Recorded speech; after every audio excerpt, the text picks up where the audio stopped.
going to go over the origins and then the discovery of Kuru disease. Then I'm going to go into the symptoms that happen both psychologically and physical to the individuals that contract the disease. And lastly, I'm going to go into how it's affected and promoted medical knowledge over the years.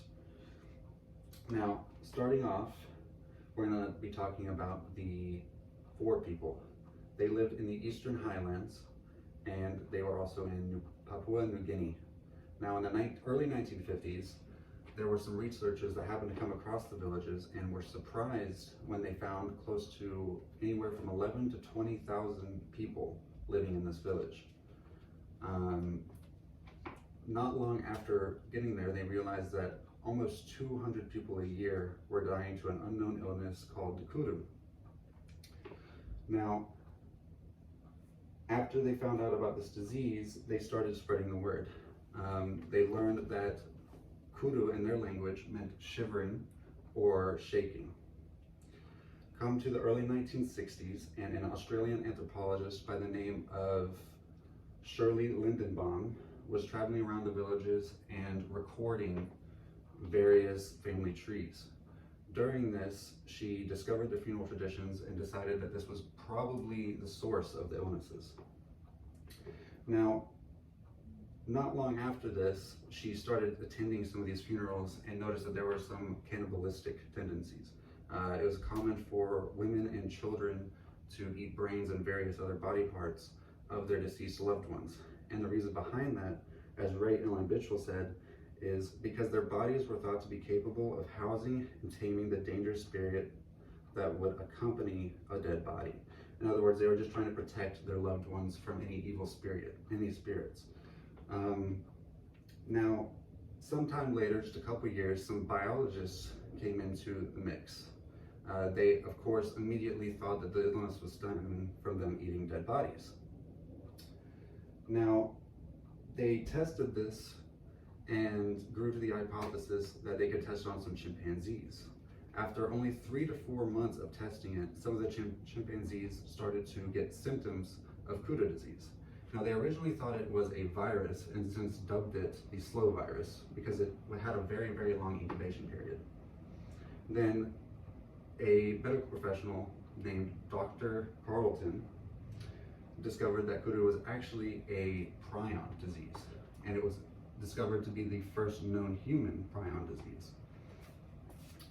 Now, the CDC themselves said prion diseases, or transmissible spongiform encephalopathies, are a family of rare neurodegenerative disorders that affect both humans and animals. Now, obviously, we can all agree that it was a very dangerous and deadly disease. However, the symptoms, while they weren't too bad in the early stages, they grew exceedingly worse the further you went in. There were 3 main stages. You had the ambulant stage, the sedentary stage, and the terminal stage. The ambulant stage was where everything was very simple. They could still walk a little bit, though they had very unbalanced stances. They started to get tremors, and they even had some decreased muscle control. Now, into the sedentary stage, pretty much all of those symptoms got worse. However, you started to get like signs of emotional instability. It was very common for there to be random outbursts of laughing. And this actually dubbed it also the laughing disease for a short period of time. In the terminal stage, again, everything got even more worse. They weren't even allowed to support them, or they couldn't support themselves sitting up, standing down, it didn't matter. The tremors were so bad that sometimes they wouldn't even be able to speak. And lastly, this is also when other symptoms started to emerge, things like pneumonia. The longer that they lived with it, the more chance they had of death. Typically, once you had terminal symptoms, you would only live anywhere from around 3 months to 2 years, typically however long it took you to contract another deadly disease. Kuru would weaken you just enough that this disease would typically kill you. Kuru itself would not kill you. Now, Kuru disease, while very deadly, did actually have a nemesis that, or at least what they think may be a nemesis. There's a gene called G127V, and it is thought to be a possible, it may offer high or even complete protection against Kuru disease. Now, Dr. Charlton said specifically about this disease that its solution would contribute to clinical medicine, microbiology, immunology, and neurology. Now, it's helped for much more than just those four, but at the time, it was still a fairly new disease. Now, going into what it has done itself already is it is classed as a TSE disease, what I earlier stated CDC mentioned. Now, it has helped for discovering and learning more about other TSE diseases, even though Kuru disease itself is actually extinct at this time. It grew extinct after Papua New Guinea people finally stopped practicing cannibalism themselves.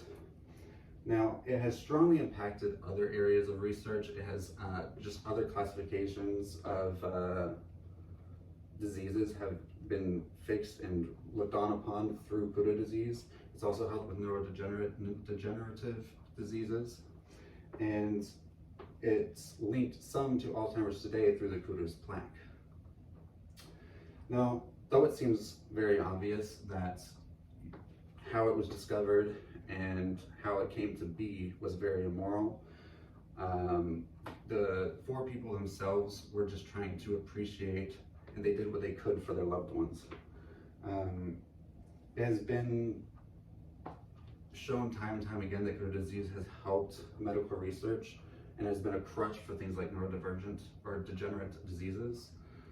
And some have even said that those who have died in vain, or those who have died to the disease have most definitely not died in vain.